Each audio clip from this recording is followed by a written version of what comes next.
16 bars.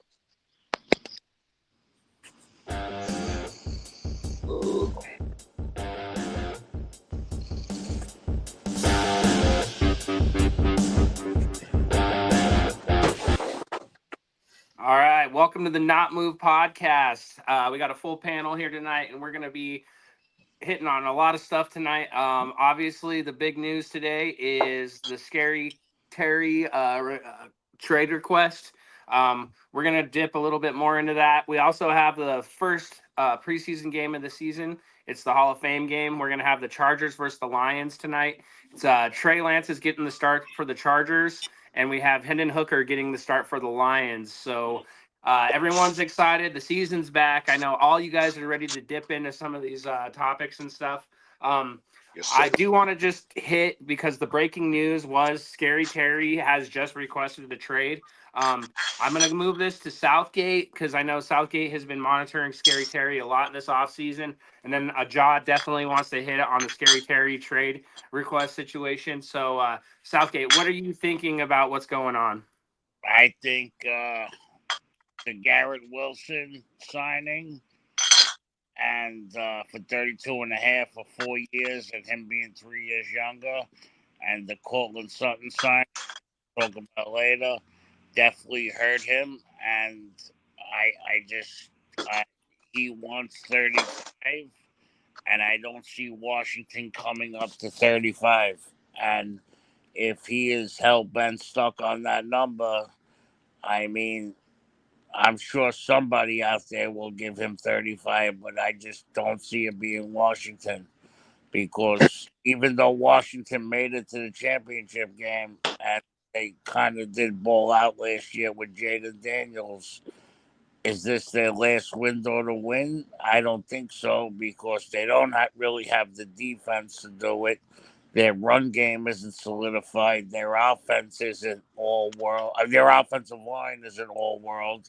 So the team could let a 30-year-old Scary Terry go and still build around Jaden. That's just the way I feel about it. But I'll pass it off to Jair after that.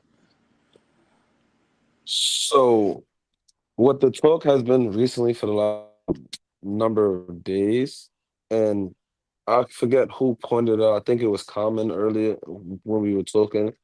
He pointed to the DK Metcalf and said, I want more than DK. Right? And then the thing is, the commanders were unwilling to give him more than DK. So I think that was just the icing on the cake right there with everybody, all the other receivers getting paid, and then them happen to be under DK. Just like I think that was just a big thing where they didn't value him better than DK. They valued him worse, and that's what it came down to personally. That's what it looked like it came down to. Because he came I down from his number 35.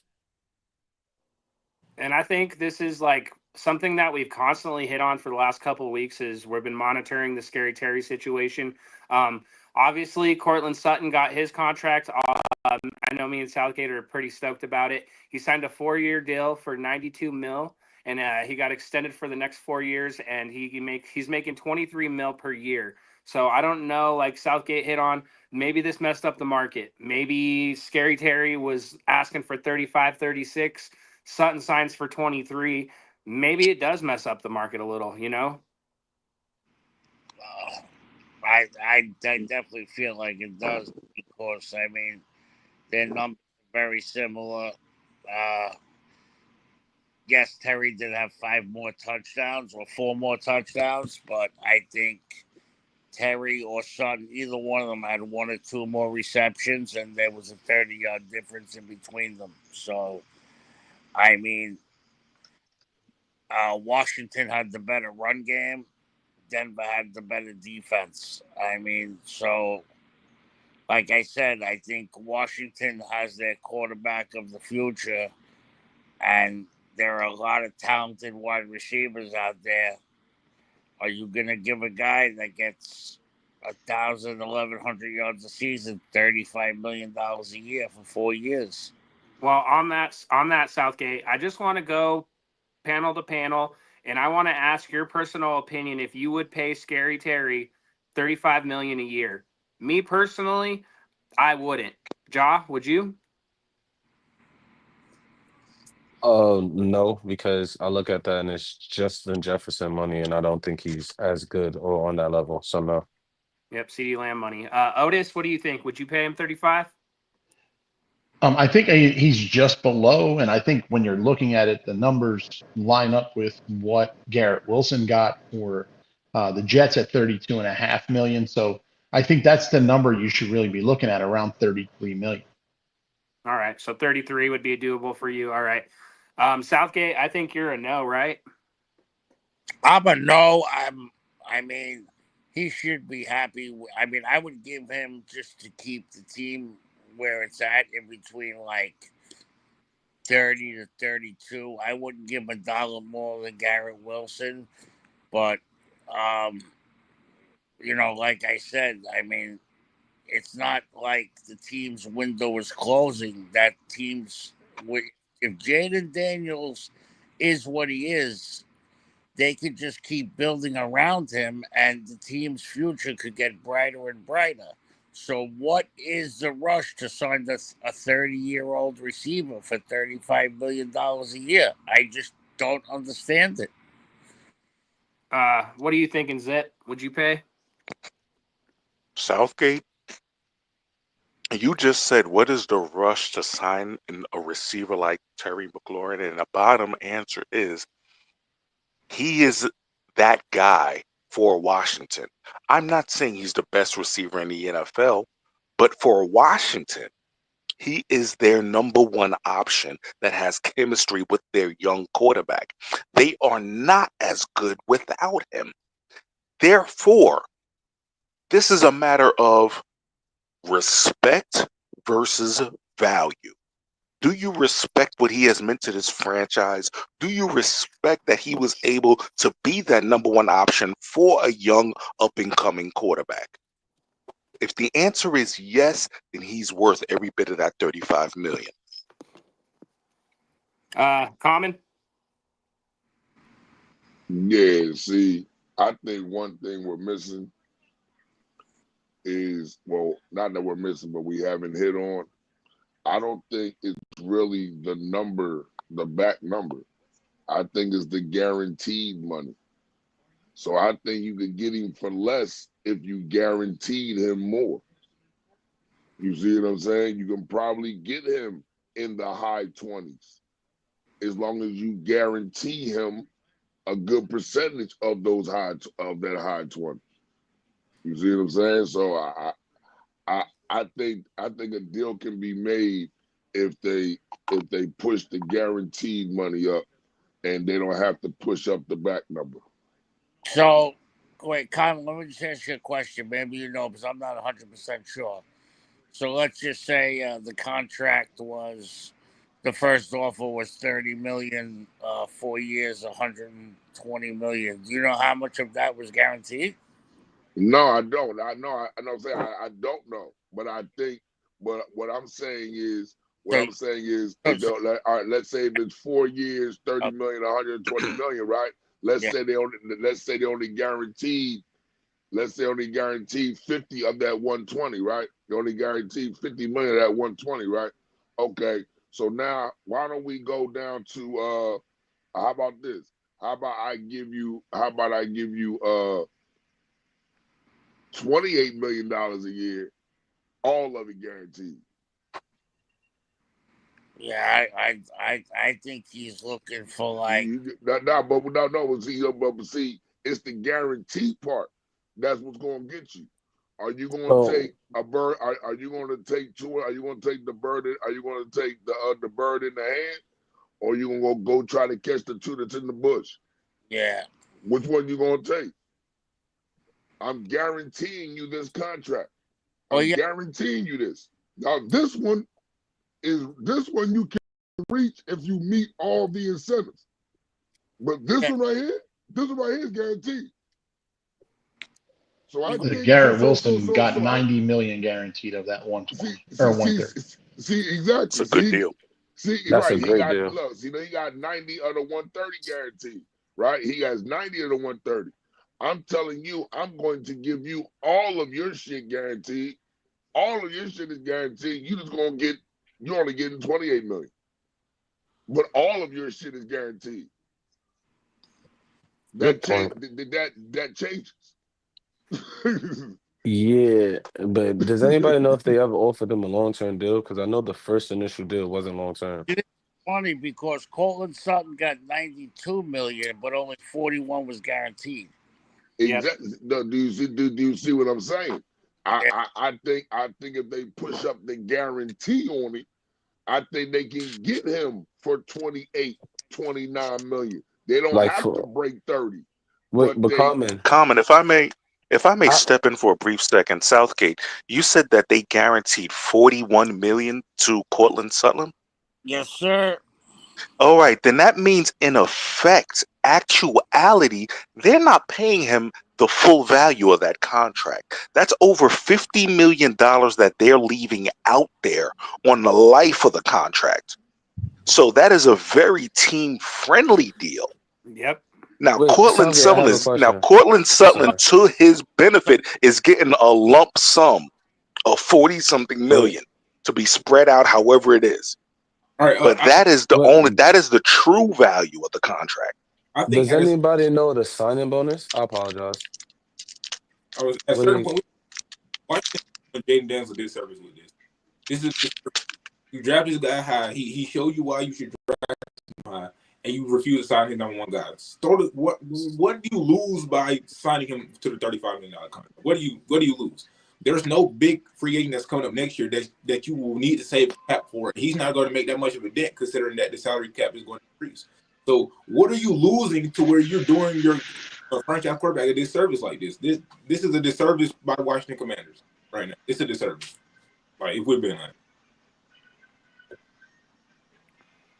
I have All a right. question. I have a question though.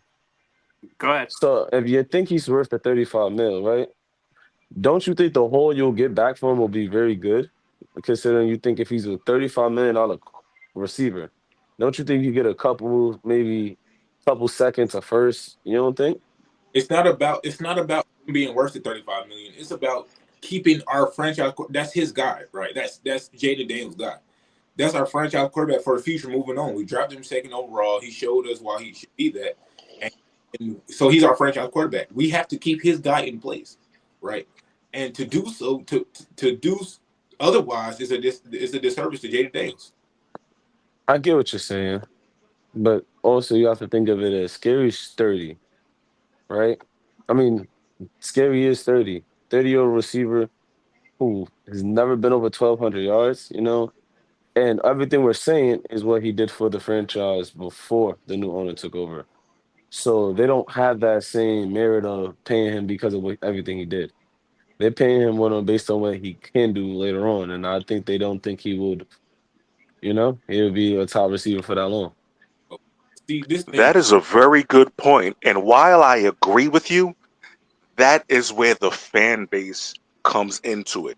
Because is there something to loyalty when it comes to when you're sitting there as a fan of the Commanders saying, "Hey, this has been our guy. We knew this was coming up and we want him to remain." Yes, the NFL is a business, but at some point that question does come up. You have to answer to the fan base. You have to answer to the books. It's a tough decision. It's a Absolutely right. very tough decision. The thing is, But all of that has to be considered. it changes. The conversation changes because of the fact that you now have a franchise quarterback. That changes the conversation completely. If you have a mediocre quarterback, then yeah, we can let him go because we have no direction anymore, right? We just saw him and Jaden Daniels put together a master class of, right? So again, why would you disrupt that continuity for your franchise quarterback in his second year? Like, and then let's say you trade him and get a second round, he's not going to go for a second. Let's say you get a third or fifth, right? What pick are you going to get that's going to supplement what you lost when it comes to not only what his production is or the flat number is of his receiving yards, but the continuity he would have and the chemistry that he will have with your franchise quarterback, Jaden Daniels? What like I'm sorry, like I don't see how this is. I don't see how this is a tough decision. It's not to me. I get what you're saying, and like, well, the thing is though, he dropped from 35. That's the thing we're forgetting. All he's asking for is more than Debo in a long-term Yes, for contract. 33, I just see that. Yeah, Yes. he said I don't want to make less than DK. That's all he's asking. Yeah. He said not make less than DK, and they're refusing to pay him less than DK. He's But my, just asked. I He mean, came down. just tell me if I'm wrong. Everybody it's not like, Burrow and Jamal, who pretty much, came out together, like, breaking that up 4 seasons in. I mean, Terry and Jaden played 1 season together. Terry is 30 years old. He's got 4 or 5 years left in his career. Jaden, if he stays on the path he's going, which everyone thinks he's going to, has 12 to 15 years left in his career.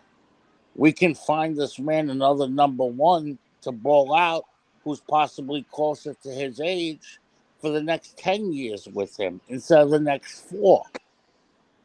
But what are the True. But Common, I What would are the ask you chances? But this: who? What are when the would you? When do odds? you think? How long do you think it will take you to find that guy? Well, that was Because Yeah, actually we're not. that, It's that said that. I'm just thinking maybe That's a good it's someone question. they pick up in a draft or yeah, or in a or draft, in a something like draft. that. I don't know, maybe a year or two, but I mean, maybe somebody will pop off this year. You never know who's gonna pop up in the NFL. You never know who's gonna be that next guy in to fill the shoes. We see it every year. You see a player come out of nowhere, and you're just like, "Wow, this guy has game." You know, You're absolutely right. I I mean, mean, So, that moving year off we a so, guy. so seen. how many years left is right now? Terry, he's under contract, right? So he has to play out the year, right? He has to play Hmm. out the year. Well, he could So, sit out if he chooses. no, I'm just saying, like, if he wants to get paid, he'll probably play, right? Eventually, because I think he's under contract. You start getting hit with fines after so many days of missing a missing camp, or let alone Yep. the regular season. You start running into fines. Yep. So I guess my question is, like I said before, what is the Commanders without him?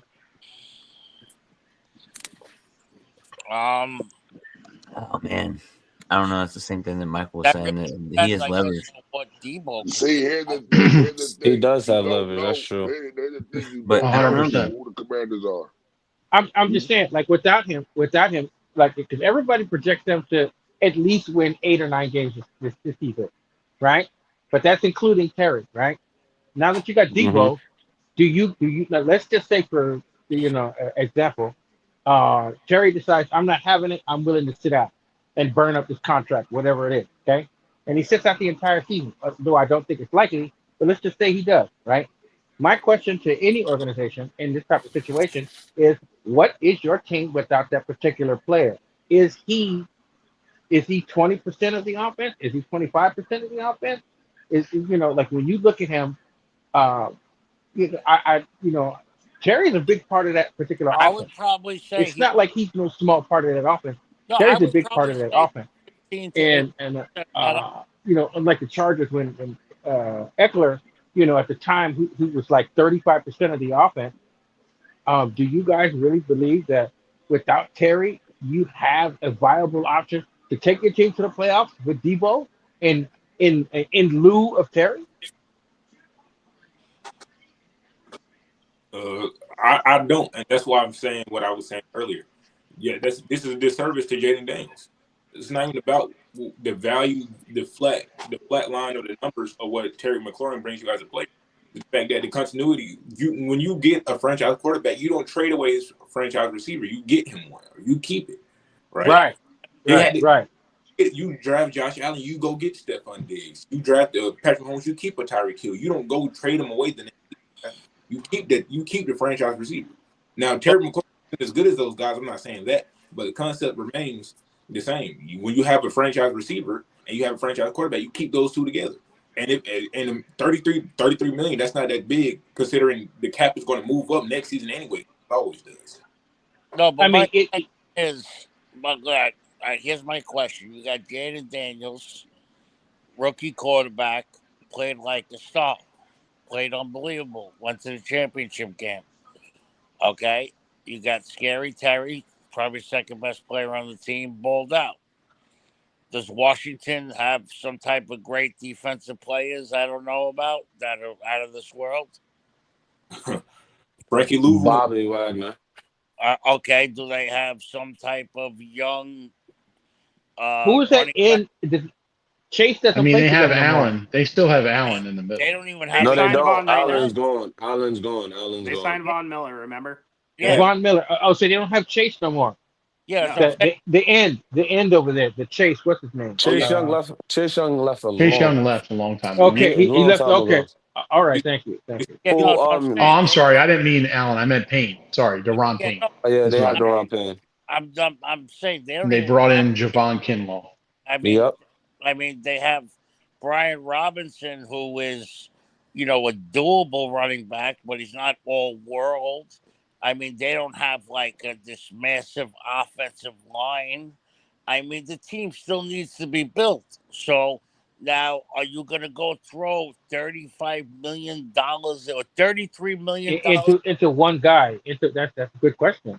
into one receiver who's only going to play 4 years with a rookie quarterback?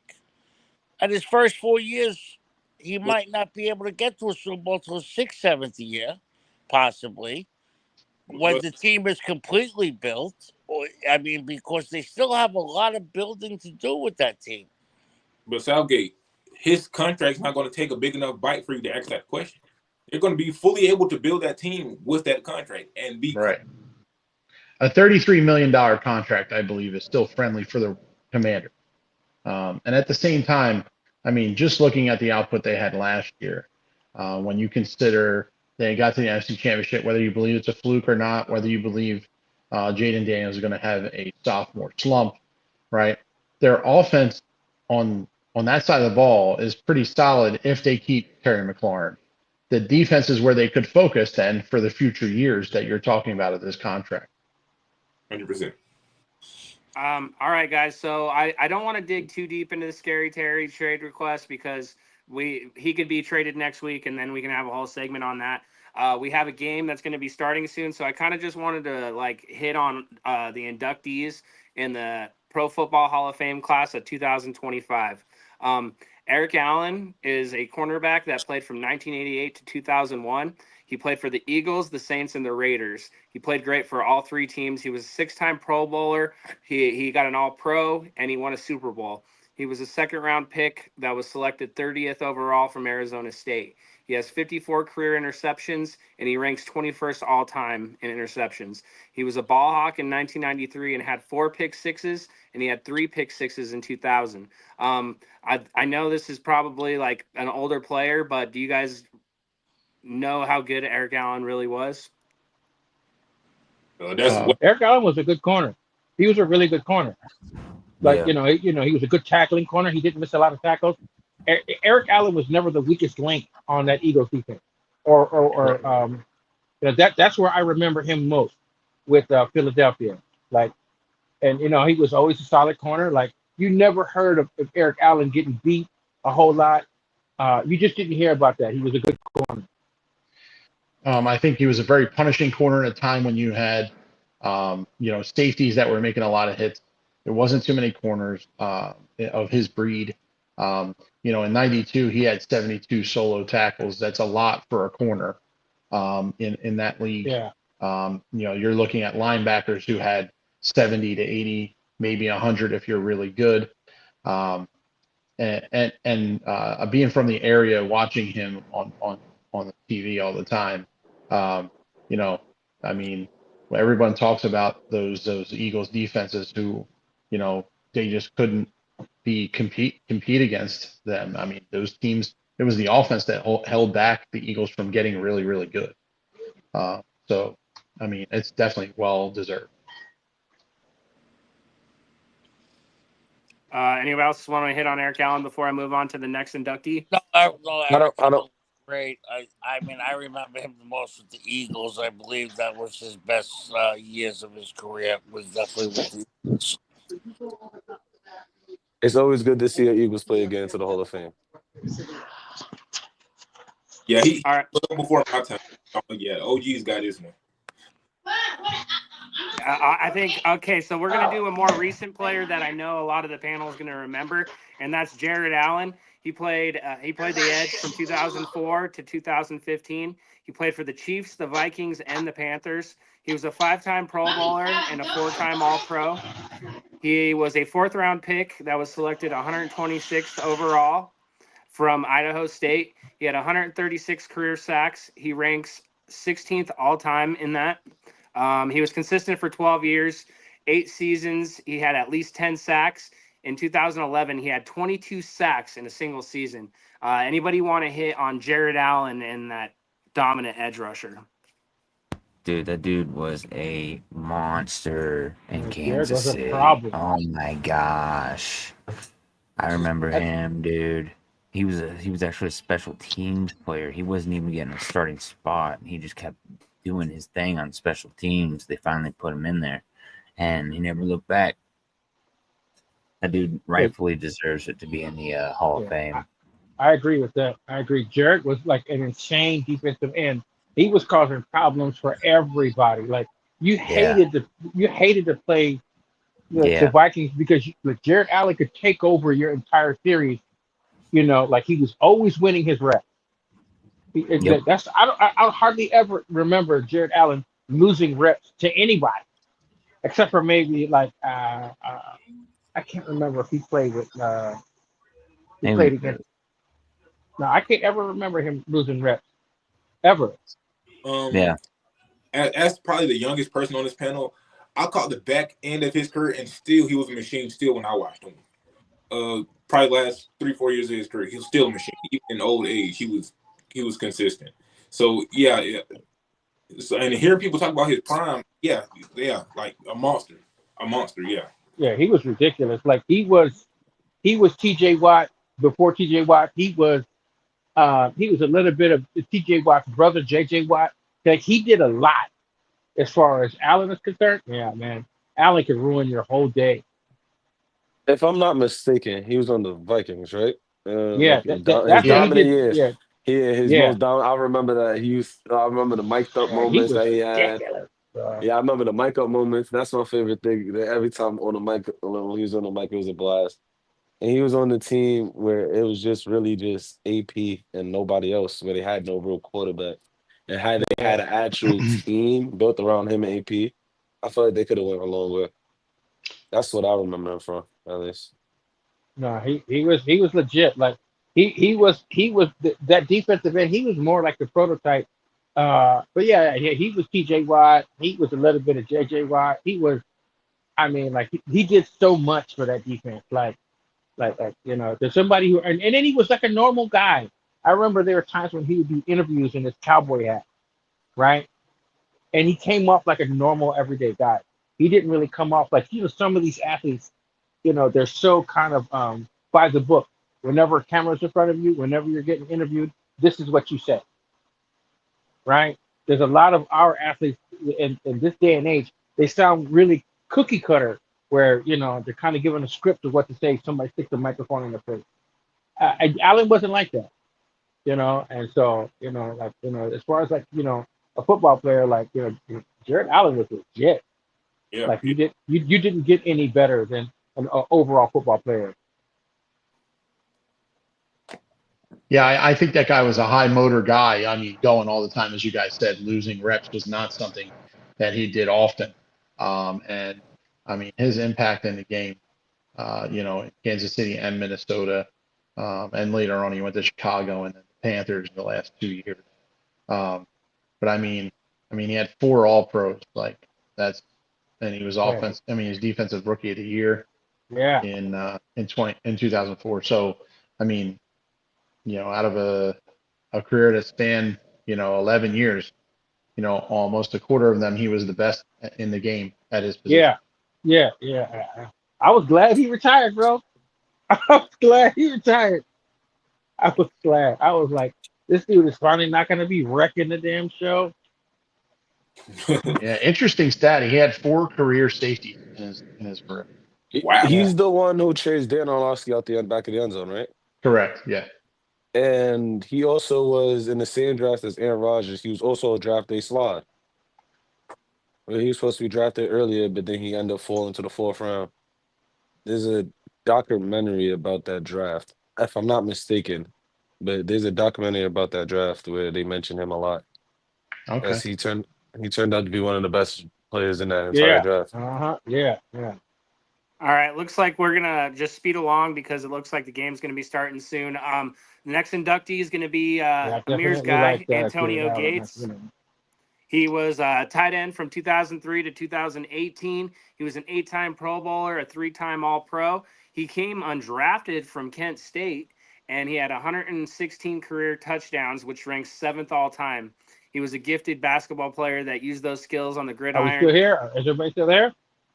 Yeah, he ranks 7th in touchdowns with What just happened? 116, with 16 years, with a 16-year career. Wow. Even as a young guy, I watched a lot of Antonio Gates.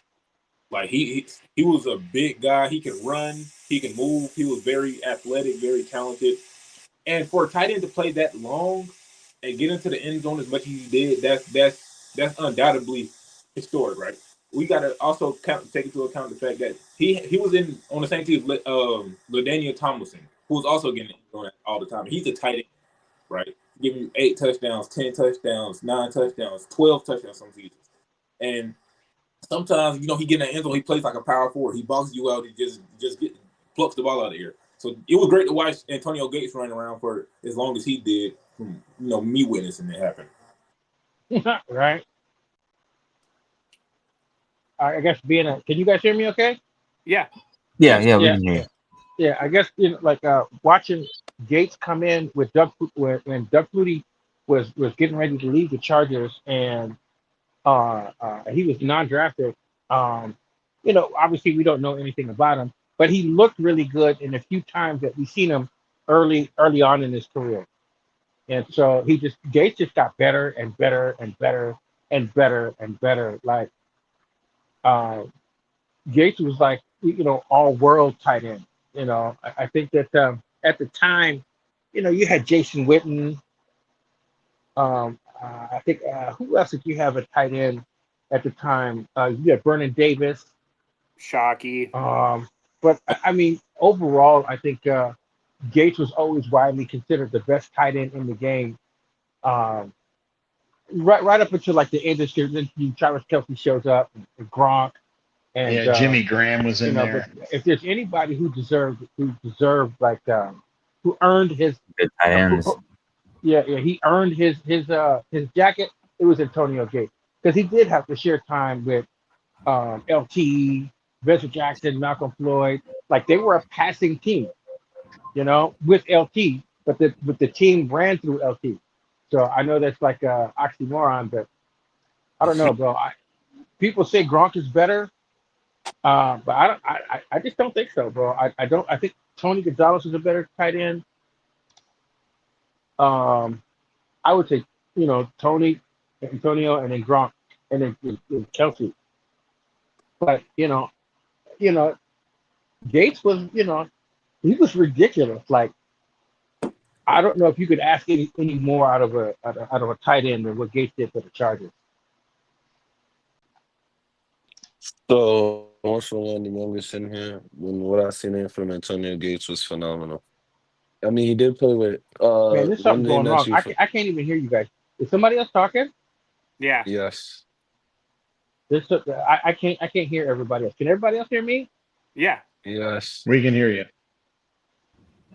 Yeah, he might be having technical difficulties like I was that one day where it buffers out and you can't hear anything, but it's actually still going. Everybody's talking. Yeah, I can't even hear, and I can't hear. I can barely hear that. I mean, I heard you there, but it just seems like my network is not up to speed right now.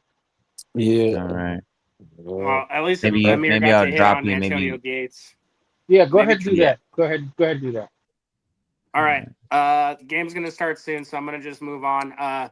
Next, the last inductee is going to be Sterling Sharp, the wide receiver for the Packers. He played from 1988 to 1994. He's a 5-time Pro Bowler with 3 All-Pros. He was the first round pick in 1988, and he was number 7 overall from South Carolina. He had 65 career touchdowns. He only lasted 7 seasons. The short career is what we're all going to talk about. Before he had that wicked neck injury. He's brother to one of my favorite tight ends, Shannon Sharp. He's a 3-time All-Pro with the Super Bowl ring. He was the 1992 Triple Crown winner, and he led the league in receptions 3 times. Anybody want to hit on Sterling Sharp? Before I go, right, I just have a question. Before Cooper Cup, he was the last Triple Crown winner, correct? No, that would be Steve Smith. I believe. No. Oh, Steve Yeah, Smith. Steve Okay, Smith. it was Steve Smith after him. Okay, I couldn't remember who, if there was a There's person not a in lot of between or Triple not. Crown winners, so that's why it's such a Yeah, big an accomplishment, you know? and he So also took a couple of those. He got one in the same era as Jerry Rice. yes. Yeah. So again, Sterling Sharp retired well before I was born, but I did a lot of research on Sterling Sharp. Him and Shannon being Georgia boys. Me being a Georgia boy. We all country boys from the South. I love Sterling Sharp. Sterling Sharp might be one of the most talented receivers to ever touch a football. Even though his career was short, his talent was like that. I remember Deion Sanders did an interview with Shannon, and he brought up Sterling Sharp. Deion Sanders said, "Leave your brother out of this, because that's a different type of breed." And it's crazy to see even though his career was 7 years, in those 7 years he was very consistent and productive. And it was, I don't know, I just love Shannon Sharp Sterling Sharp, as a player. Very, very dominant receiver in his time. Very big, very physical, strong, and consistent. He's going to get to that ball. He's going to make plays. Very true. Very true. I mean, one thing I remember is going back and looking at Shannon Sharp's career, and I heard him say in his Hall of Fame induction, he said, "I'm the only person in the Hall of Fame who isn't even the best player in their family." And when he said that, I went to go look and figure out who he was talking about. And when I did all my research, I mean, I'm sorry to say, he wasn't lying.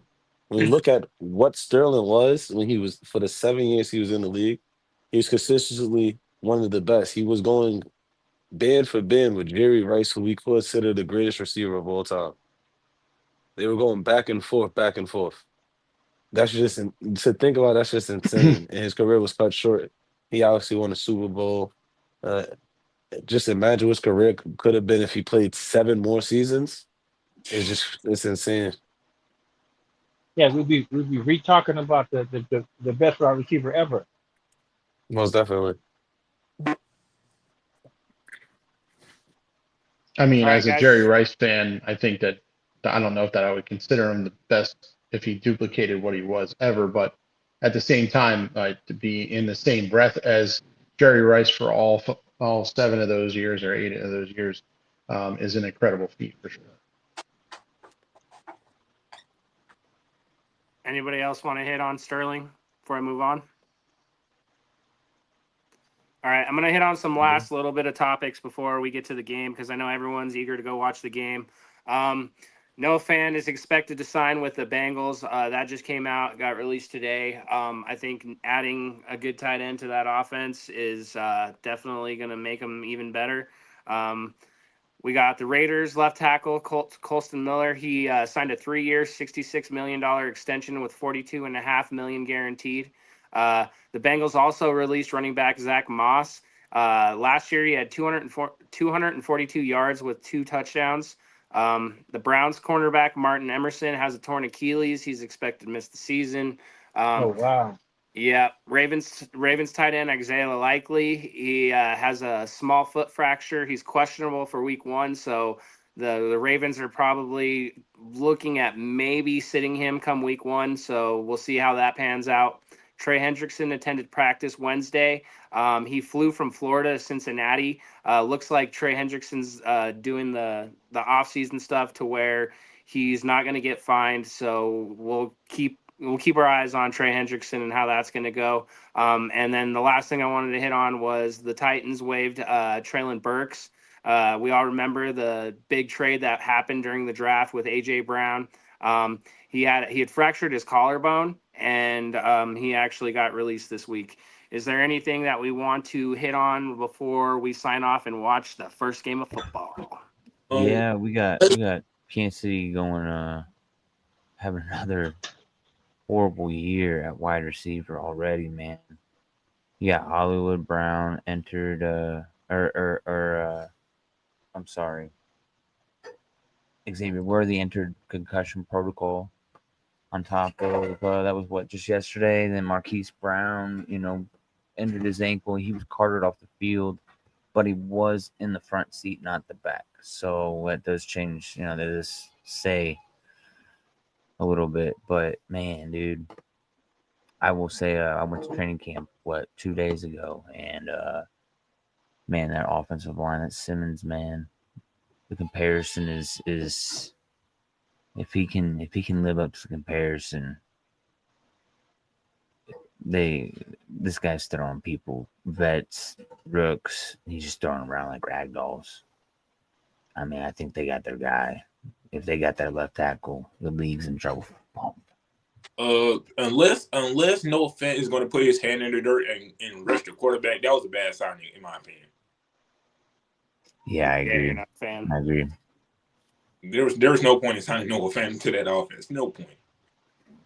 I mean, I don't know what the deal is, but I'm sure it's not a lot of money at the end of the day. Hey, So they're have, saying, my fault. They are saying, forget the defense. We gonna win by offense. If you can't stop us, you can't beat us. Now, it ain't the smartest thing, but They just showed us that wasn't true. They said, you want to drop 45? We're going to drop 48. You want to drop 33? We're going to drop 36. It's free eats. Hey, but now at least that 36 gonna be 40, and that 45 gonna be 50. So maybe. No, it was just it made no sense, zero at all. And I 100% agree. One thing I want to say though about Eagles training camp is Jahad Campbell's a month ahead of schedule, fully practicing, pads on, and everything like that. So I'm just looking very hopeful for the season. Yeah, whatever. I mean, I will say that I will say that there is, Zadarius Smith, Jadeveon Clowney, and Matthew Judon still out there to fill that edge, in a stopgap scenario. Well, those are free agents. Yeah. And they signed a tight. See, this is why you don't have a good football team. It's about time he got in. Yeah. But other than that, man, I'm really excited for football to come back. And yeah, I am too. I don't care, I don't care too. preseason or not. My love of the game, whether it's the 49ers or not, I'm sure for you guys it's the same, right? You just want to watch every play and get back to the season. Yeah, that's what I'm saying. Started. Oh yeah, they got the Chargers playing, right? Yeah, Chargers and the Lions. They messed up a big opportunity playing Chargers Packers, but I don't know, man. The Chargers Lions that's a good matchup. Everybody's waiting to see what the Chargers are going to do with their wide receivers, and people are going to see how the Lions. Well, they're not going to see that in this game. That's for sure. Well, you just said I think we you are. said who are the free agents again? You said who are the active free agents again? Oh yeah, Clowney, Zadarius Smith, and Matthew Judon. So, I mean, they're all in their 30s, but they're stopgaps if they're not going to have. So is Trey Henderson. Trey Hendrickson. Yeah, but they don't have the production that Trey Henderson. Excuse me. Anything is better than nothing. I agree with you.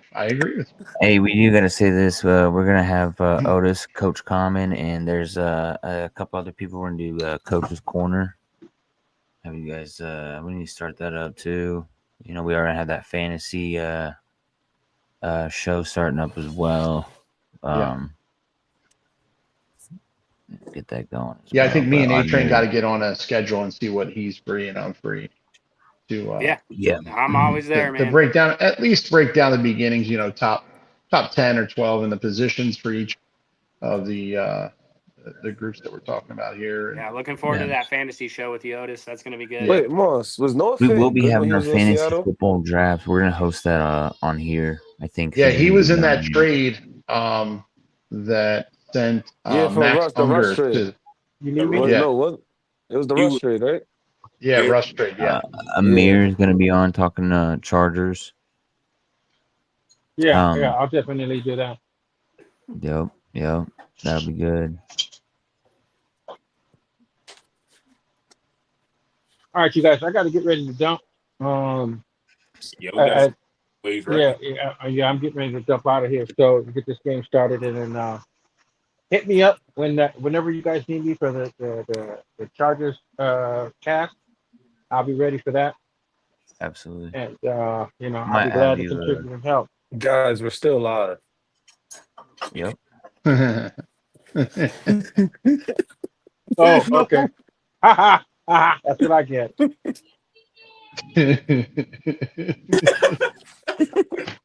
Hey man, what happens when you have a full panel? Man? Yeah, glad to have a full panel. Yeah. We can I sign us out? Yeah, please do. All right, people. This is another episode of Not Move Podcast. I'm Moss Prod. I'm with the panel JB, A Train, Otis. With Coach too. You know that's my dog, Coach. We got John at the top above me. Yeah, we signing out. We love y'all, people. Not moved out. Not move. Bang bang.